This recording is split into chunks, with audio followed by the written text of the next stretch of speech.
So you want to aim for 7 to 9 hours of sleep with consistent routines. A lot of times people have trouble going to sleep now. Now, hormones can do that. High levels of cortisol at night or low levels of progesterone in women at night can cause them to have difficulty going to sleep or staying asleep. But also, you need to have good sleep routines. And those sleep routines means not looking at a lot of TV before you go to bed, getting rid of blue light. Actually, you want to have red light in your bedroom so that uh, it matches sunset.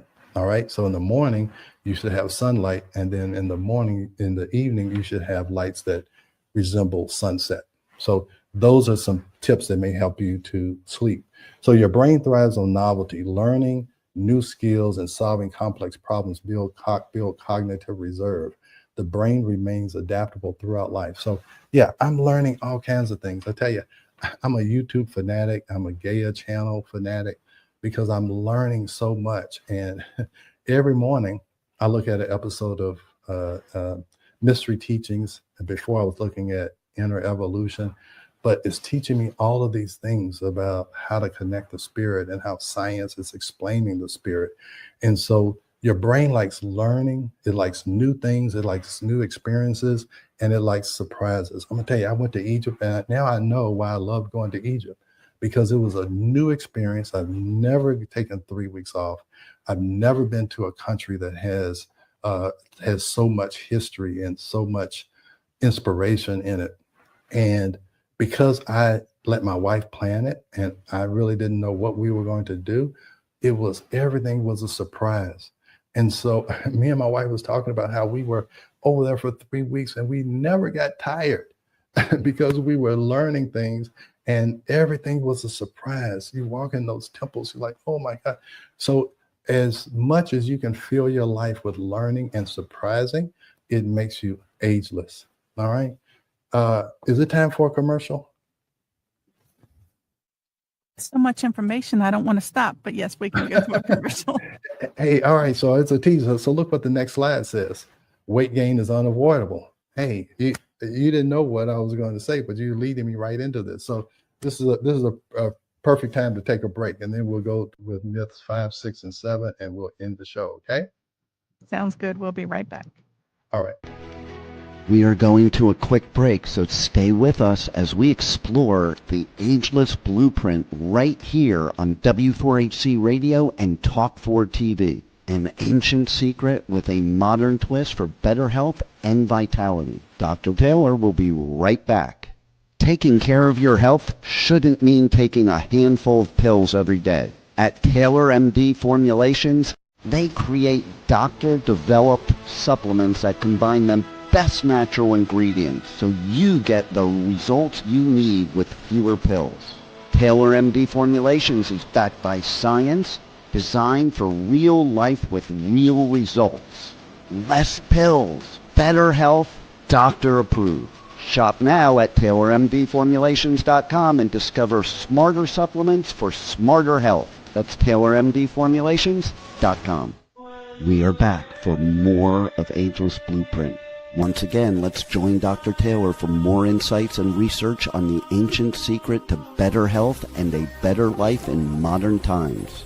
Here's your host, Dr. Eldred Taylor. All right, welcome back. Welcome back. So we have been talking about the first 4 myths of getting older, all right, or of longevity, or things that are making you age faster.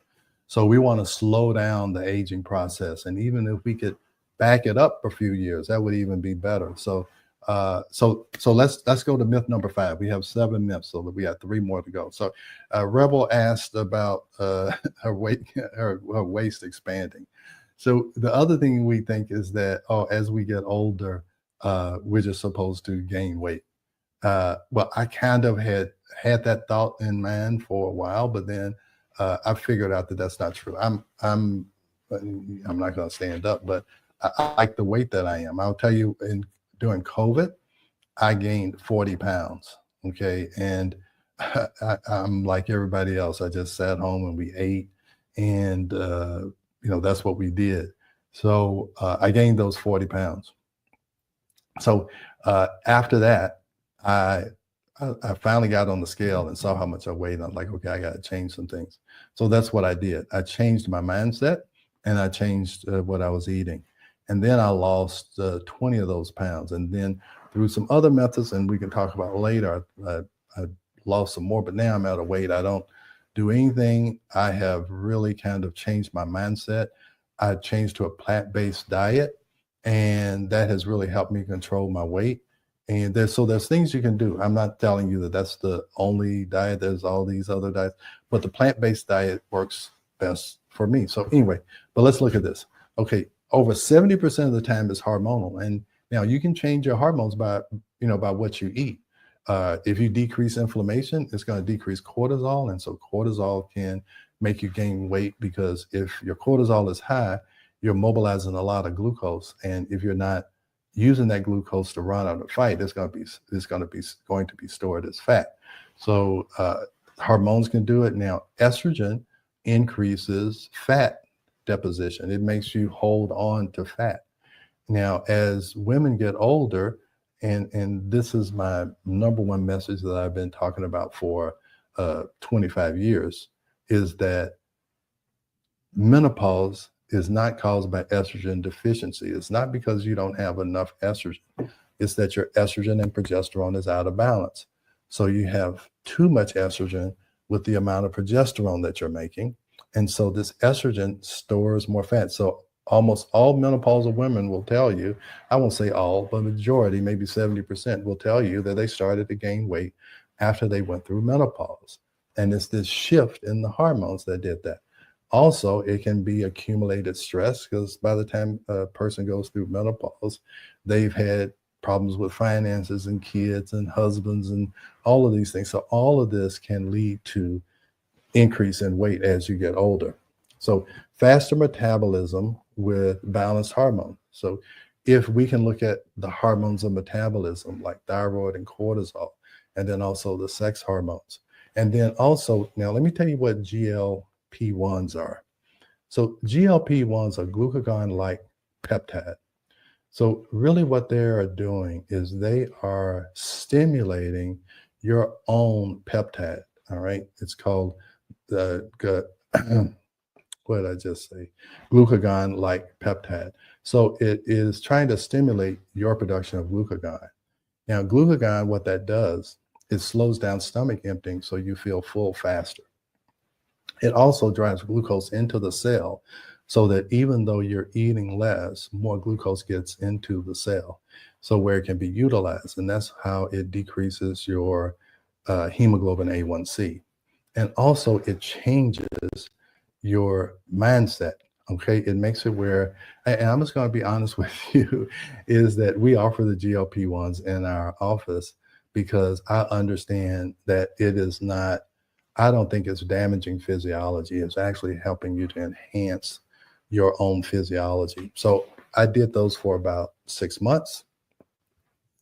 It did all the things that I told you it would do. And now I haven't done it for a year and a half, because that type of eating and lifestyle has gotten ingrained in me.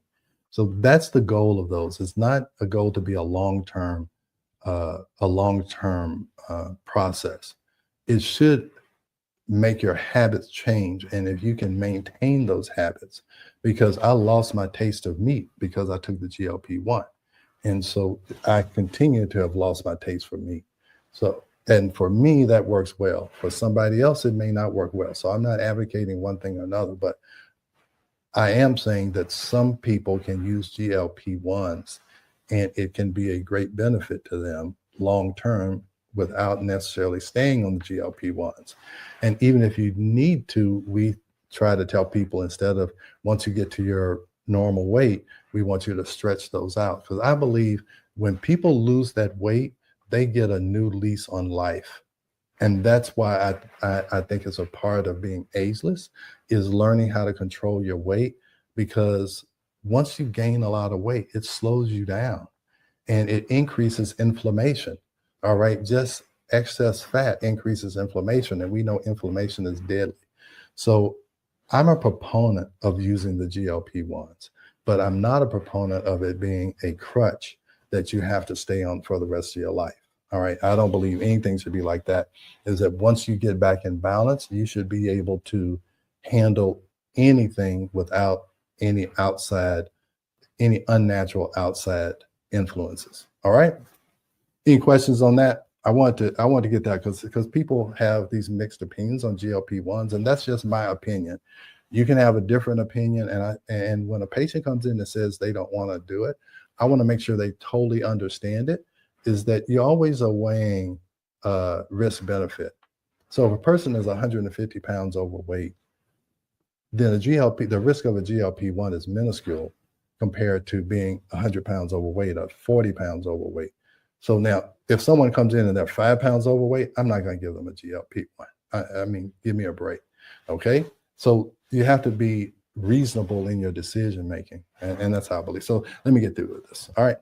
So aches and pains are a part of aging. That's not true either, because it's usually inflammation. Okay. I'm telling you, inflammation can kill you. Inflammation leads to heart disease. Inflammation leads to cancer. I'll tell you, you don't want to be inflamed and be exposed to cancer cells in your body, because that's just a fertile ground for cancer to spread. All right. So usually it's inflammation. So inflammation matters.